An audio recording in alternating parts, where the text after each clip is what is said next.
Imagine a battered taxi weaving through the heat and humidity of Thailand's busiest streets, its odometer long past the 1 million kilometer mark. Yet the engine inside it is still the original, still running, still holding together, as if time somehow forgot it. Now picture a daily driven Honda in Japan, not a collector's piece, not a garage queen, but a regular commuter car, quietly maintaining factory-level compression even after crossing 500,000 miles. These are not myths, not rare anomalies, and definitely not the result of obsessive, high-cost maintenance routines. In fact, the truth is far more unsettling. These machines survive not because of what owners did, but because of what they used. Somewhere along the line, you were told a very different story. You were told engines wear out around 150,000 miles. You were told to follow the 3,000-mile oil change rule like it was law. You were told degradation is inevitable. But what if that narrative was never about protecting your engine? What if it was about protecting something else entirely? Because hidden behind decades of service stickers and dealership recommendations is a quiet and almost invisible divide. A divide between a $2 additive and a $5,000 engine rebuild. One is accessible, simple, and shockingly effective. The other is expensive, inevitable, at least according to the system designed around it. And that system, a $300 billion Western motor oil industry, has spent over half a century making sure you never question the difference. While conventional oils are engineered to break down, to lose their protective properties within a few thousand miles, forcing you back into the cycle again and again, Japanese engineers in the 1960s were moving in a completely different direction. They weren't designing oil that simply lubricates. They were engineering chemistry that bonds. Ester-based compounds, originally developed for extreme environments, don't just sit between metal surfaces. They attach to them on a molecular level, forming a persistent, high-strength film that continues protecting even under stress, heat, and time. By the 1970s, automakers like Toyota, Honda, and Nissan weren't just experimenting with this technology, they were integrating it. High-performance engines were being factory-filled with ester-enhanced formulations, not as a premium upgrade, but as a foundational layer of protection. This wasn't marketing, it was engineering logic. Reduce friction at the source and everything changes. Less wear, less heat, less degradation. Independent testing has shown friction reductions of up to 40% compared to conventional oils, a number that doesn't just extend engine. To understand why this system works so differently from what most drivers have been taught, you have to stop looking under the hood and start looking at the sky. The origin of this chemistry has nothing to do with everyday passenger cars. It was born in one of the most extreme engineering environments ever created, aviation in the 1940s. Early jet engines pushed materials to limits that conventional petroleum oils simply could not survive. At high altitudes, temperatures could plunge to 50 degrees, turning ordinary oil thick and useless, while inside the engine core, temperatures could exceed 300 degrees, breaking down traditional lubricants in a matter of hours. Engineers weren't just facing wear, they were facing total lubrication failure. They needed something fundamentally different, not an improved version of existing oil, but an entirely new class of chemistry that could operate across these extremes without losing its protective properties. That solution came in the form of ester-based lubricants. Unlike conventional oils that rely primarily on viscosity to separate metal surfaces, esters brought something entirely new to the table: polarity. At a molecular level, ester compounds are naturally attracted to metal surfaces, meaning they don't just sit between moving parts, they actively cling to them, forming a stable, persistent film.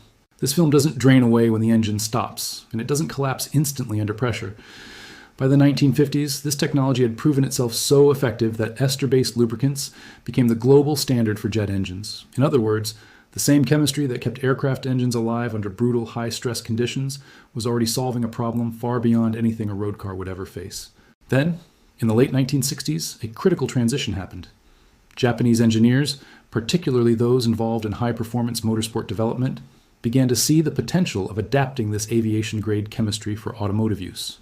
Honda's Formula One program became one of the early adopters, using ester-based lubrication not as an experiment, but as a foundational strategy for reducing wear and maximizing performance under extreme racing conditions. The logic was simple but powerful. If this chemistry could protect a jet engine, it could certainly outperform conventional oil inside a car engine. From there, the technology didn't disappear. It evolved. By the 1980s, Japan's largest petroleum company, INEOS, began refining and producing ester-blended oils specifically for domestic vehicles, integrating the benefits of aviation-grade protection into everyday driving. But this is where the story takes another step deeper, because esters alone were only part of the equation. Engineers introduced a second, far more advanced component, MoDTC, or molybdenum dithiocarbamate. This isn't just an additive in the traditional sense. It's an organometallic compound designed to react under real engine conditions. When exposed to heat and pressure, MoDTC undergoes a chemical transformation. The real turning point in this story isn't the chemistry, it's the system built around ignoring it. The modern motor oil market in the West is a massive multi-hundred-billion-dollar industry, and at its core sits a simple, repeating cycle. Change your oil every 3,000 to 5,000 miles no matter what. That interval has been passed down for decades, printed on stickers, repeated by mechanics, and accepted as unquestionable truth by millions of drivers. But when you strip away the repetition and actually look for the engineering foundation behind it, something strange happens. The evidence doesn't match the rule.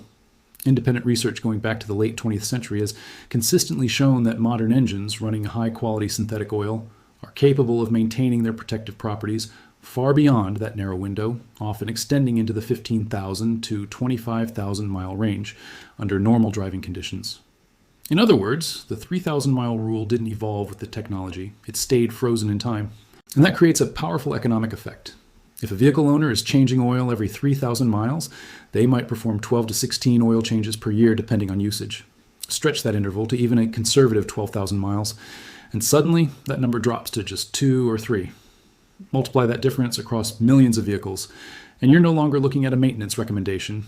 You're looking at a revenue model. The shorter the interval, the more predictable the cycle of consumption becomes. Oil, filters, labor, service visits, it all compounds. What appears on the surface as cautious advice begins to resemble something far more structured. A system designed to keep vehicles in a constant loop of maintenance, regardless of whether the underlying technology actually requires it. This is where the contrast with the Japanese approach becomes difficult to ignore.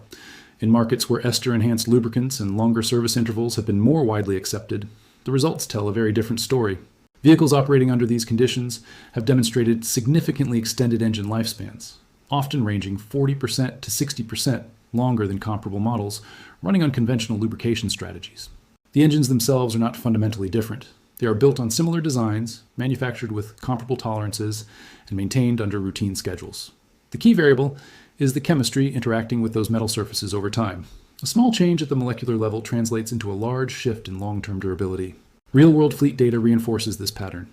In one documented case, a group of delivery vehicles transitioned from conventional oil with shorter intervals to an ester-blended synthetic system running on approximately 12,000 mile cycles. Over a multi-year period, the difference was not subtle. The fleet experienced a complete absence of catastrophic engine failures compared to multiple. If you're ready to break out of the traditional maintenance cycle, the real shift begins not with buying something expensive, but with changing how and when you apply what you already use. The first step is understanding compatibility, because modern engines, especially those equipped with gasoline or diesel particulate filters, often require what is known as low SAPS oil. This refers to reduced levels of sulfated ash, phosphorus, and sulfur, which are critical for protecting emission systems from clogging or long-term damage. Before you do anything, you need to check your owner's manual and confirm whether your engine falls into this category, because using the wrong formulation can create problems that outweigh any potential benefit. Once you've confirmed the correct oil specification, you're not guessing anymore. You're working within the engineering limits your engine was designed for. The second step is where most people make a critical mistake, and it's the difference between the chemistry working or doing almost nothing at all. If you're going to use an ester-based additive system, it must be introduced during a fresh oil change, not halfway through an existing interval. Old oil carries contaminants, carbon deposits, microscopic metal particles, degraded additives that interfere with the ability of ester molecules to properly bond to metal surfaces. When you add it to fresh oil, you're giving the chemistry a clean environment to do what it was designed to do, attach itself at the microscopic level, and begin forming that protective layer. This is not about pouring something in and hoping for a result.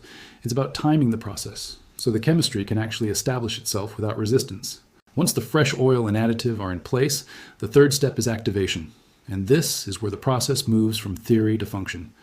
After the oil change, the engine needs to be driven for at least 20 minutes under varied conditions, different speeds, moderate load, normal operating temperatures. This isn't arbitrary.